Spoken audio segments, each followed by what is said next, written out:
Hi, and welcome to the Lernard.com Ansible chapter.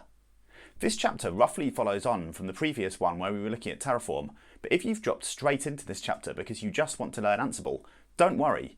I may occasionally suggest that you go and have a look at things in the previous chapter, but it should be fine otherwise.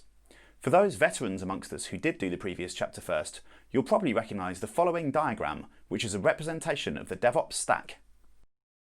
A stack composed of steps required to go from nothing to a complete working web-based product, such as a website or perhaps a mobile phone application. There's a short introduction to the purpose of DevOps on the homepage of this site, and if you haven't seen it, I'd recommend you quickly watch that first before going any further here. For the rest of us, Chapter 2 is going to take us even further into the automation jungle as we take a look at the configuration layer.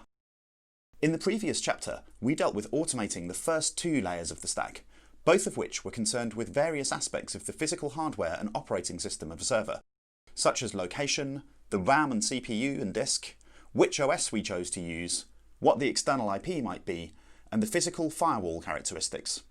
Automating all of this is great, as it's fiddly to do by hand and likely to introduce human error. But there's still a long way to go before this is a working web or application server. At the moment, this is basically just a blank operating system. So what do we do now to make it into an enterprise-class application or web server? Well, we're going to need to handle system updates, both initial and ongoing ones. We're going to need to configure the internal firewall that ships with the operating system. We do already have a physical firewall, but you can't beat a bit of belt and braces by making sure that your operating system firewall is properly configured too, in my opinion. We're going to need to install our actual software too. In this case, it's going to be Apache, as that's going to be the web server of choice for this course.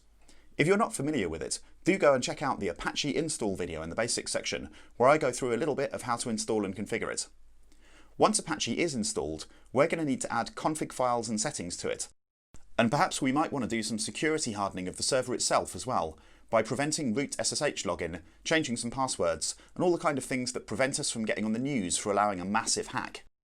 A lot of these things are beyond the out-of-the-box capabilities of Terraform, so we're going to need to reach for a new tool to do this, which it won't surprise you at all to learn is Ansible, seeing as I've stuck a massive Ansible logo on the player for this chapter. There's quite a few tools that handle this type of configuration that we're going to discuss here. Other notable players are things such as Puppet, Chef, SCCM for Microsoft, and SaltStack, and they've all become popular for certain use cases. But I see Ansible as the current most powerful tool on the market, along with being greatly in demand, and I think that's for a few key reasons. Firstly, Ansible fulfills all three of our DevOps principles. It can be easily version controlled, it's automated, and it's idempotent. I don't want to duplicate too much between these chapters, so if you'd like a more in-depth description of why each of these things is important to DevOps, check out the introduction to Terraform in Chapter 1, where I go through them in a bit more detail. In short though, we're looking to eliminate human error with these principles, and Ansible ticks every box in this list. What is particularly great about it is that everything is always idempotent, except in some unusual cases, meaning that it always enforces a particular state rather than just blindly performing an action. This is just as important, if not even more important than when provisioning. If you imagine a command install Apache being applied to a server by something not idempotent, like a bash script or a manual install, then if the server already had Apache on it, this could cause all sorts of weird behaviour, as Apache was stopped, removed and reinstalled, or possibly just installed over the top as a different version, or who knows what else could happen. Rather than behaving in this manner, Ansible will behave idempotently by applying the command ensure Apache is installed. The difference here is that if this is run against a server that already has Apache on it, nothing will change. It won't start committing all kinds of horrors against an already working server, it will just maintain the desirable status quo. Another primary benefit of Ansible, and one that really distinguishes it from its competitors, is that it's agentless. Ansible performs its wonders using SSH, the same protocol by which you or I might log into a server. As long as the server is up and accepting connections on SSH, Ansible will be able to go to work. This is in comparison to technologies that require an agent, such as Puppet or Chef, where the server that is being targeted needs a small client installed on it to receive instructions from the master configuration system. Just this one difference between Ansible and the other systems is to me game-changing in itself. Consider a standard cloud server, for instance. If you spin up one of any number of Linux systems available in AWS or Azure, and you want to target that with a system that requires an agent, first you have to get that agent on there. That is actually possible with Terraform, or feasibly you could create your own custom image, but it's a bit of a hassle and it requires ongoing management if you need to do updates to that process. Compare that to Ansible, where literally any server you can spin up and log into is pretty much ready for it out of the box, and that is serious flexibility and ease of use right there, and makes it an easy playground for us to get going with as well.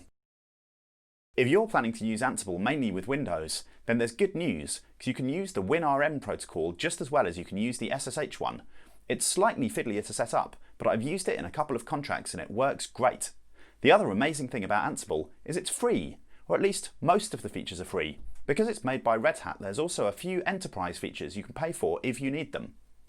The last concept I'd like to talk about now is that of pets versus cattle. People say you must treat your server like cattle rather than pets. And to illustrate what I mean by this, here's a kitten. This kitten represents pets in general, and if it were to get ill, like all pets, its owner would try and heal it by taking it to the vet. Over the course of its life, this could be expected to happen many times, and aside from if it's run over by a car, it would be expected to have a reasonably long and happy life.